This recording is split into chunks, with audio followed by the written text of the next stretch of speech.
I want to remind you, Your Excellency, that before we got our independence, your late father said that there is no freedom in this country kabla mzee Kenyatta hajaashiriwa.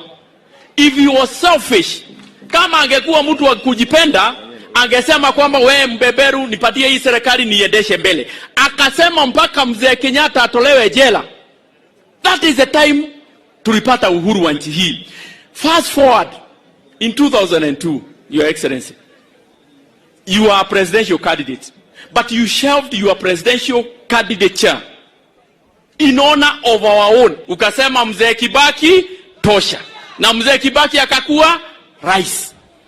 In 2018-2019, wakati maneno ilikuwa imezuka hapa, imeleta shida, ninyi you have no idea, ulikuja ukasalimia mzee, our current president Uhuru Muigai Kenyatta. There was peace in this country. We want to assure you, Your Excellency, we have not forgotten. And when that time comes, wakati huo, wakati utafika, mimi sikuwa nakusikiza.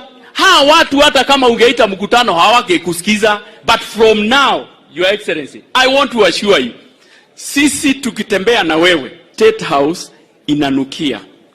Inanukia. Manukato ya State House inafanya nini?